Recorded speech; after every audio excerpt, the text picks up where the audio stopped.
Le podcast de la CPTS Paris 8. Avec Patrick Légeron, psychiatre, fondateur du cabinet Stimulus, nous allons voir les facteurs de stress au travail. Quand on aborde le thème du stress au travail, on est amené à se poser une question fort légitime, mais d'ailleurs assez complexe dans sa réponse. C'est pourquoi est-on stressé aujourd'hui au travail? La question vaut la peine d'être posée parce qu'on pourrait imaginer que le travail est de moins en moins pénible, les locaux sont de plus en plus confortables, que le temps de travail s'est réduit progressivement au fil des années, et pas simplement en France, et puis aussi que les loisirs, le temps libre a augmenté. Eh bien, en fait, on s'aperçoit que la pression psychologique devient de plus en plus forte. Et à travers beaucoup d'études et de publications, on a pu catégoriser ce qu'on peut appeler les facteurs de stress au travail, qu'on dénomme aussi les facteurs de risque psychosociaux. Ainsi, dans le rapport que nous remettions avec Philippe Nass en 2008 au ministre du Travail, suite justement à la vague de suicides observée dans les entreprises, eh bien, l'INSEE s'est penché à la suite de ce rapport sur l'identification de ces facteurs de risque. Et en 2011, c'est-à-dire relativement récent, a été publié les indicateurs de risque psychosociaux regroupés en 6 grandes catégories qui représentent, à vrai dire, les 6 grandes familles de sources de stress au travail.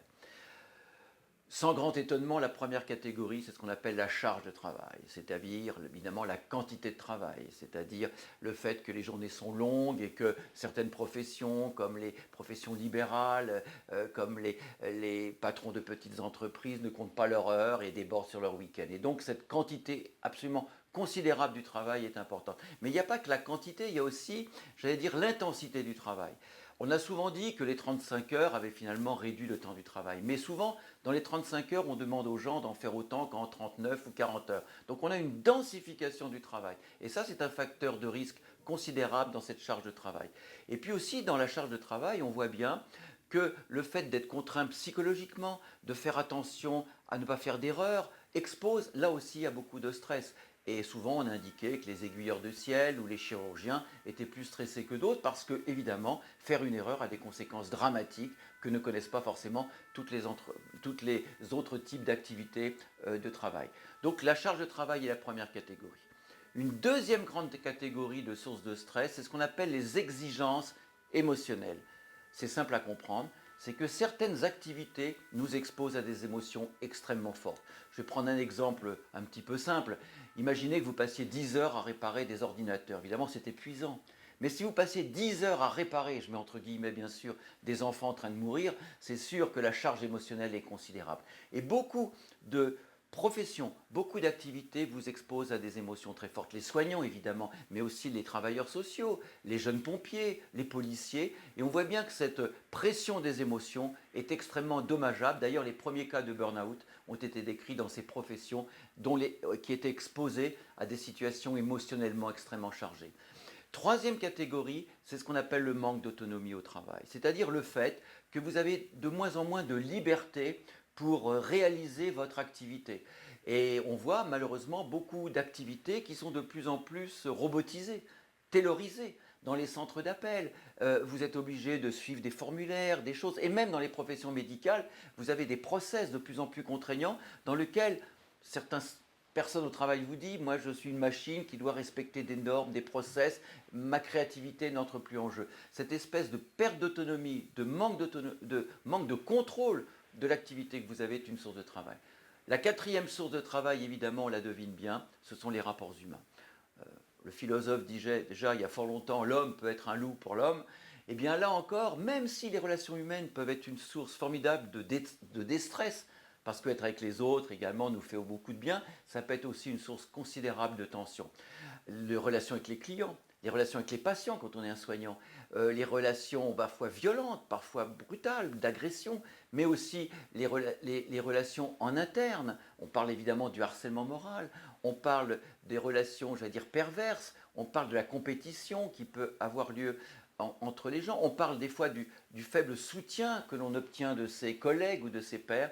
Eh bien, les relations entre individus peuvent être une formidable source de stress et on voit bien que par exemple avec la problématique du harcèlement au travail, c'est des fois une source de stress la plus difficile à supporter pour un individu et la plus dangereuse pour sa santé.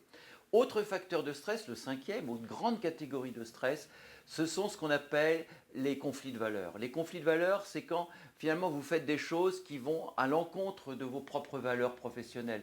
Moi, je pense à des médecins qui consacrent un temps fou à remplir des formulaires administratifs, alors qu'ils se disent, moi, mon activité, ce serait plutôt de faire des choses comme ça. Je pense à une employée de banque qui me disait, moi, je dois vendre des crédits à des gens qui n'ont pas d'argent parce que l'entreprise veut évidemment de la performance, mais moi, ça va contre ma propre valeur de remettre encore plus de dettes à une pauvre personne qui déjà n'a pas les moyens d'avoir un crédit. Donc on voit que ce conflit de valeurs est extrêmement important et ça a été très étudié dans une forme très particulière de conflit de valeurs, c'est le sentiment de bâcler son travail. Je me souviens d'une infirmière qui un jour me disait, moi mon boulot ça serait de rester 10 minutes avec une vieille dame qui est toute seule dans son lit d'hôpital, mais malheureusement j'ai tellement de choses à faire que je bâcle mon travail et je ne suis pas capable de faire ça.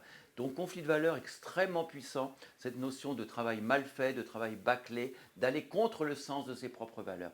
Et puis évidemment, la dernière grande catégorie que je cite, qui n'est pas forcément la moindre, c'est évidemment les changements. Le fait que vous avez une insécurité permanente, vous allez peut-être perdre votre travail, vous êtes obligé de vous adapter à de nouveaux process, à des nouvelles structures, le changement est permanent, qu'il soit microscopique, c'est-à-dire s'adapter à un nouveau logiciel qu'on vous fournit, ou macroscopique quand vous êtes restructuré, réorganisé, etc.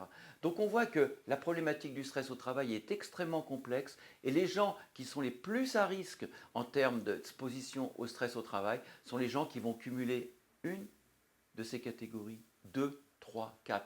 Et parfois, on s'aperçoit que 1 plus 1, ça fait plus que 2. Et quand vous cumulez plusieurs de ces catégories, vous avez un grand facteur de stress et une grande menace pour votre santé.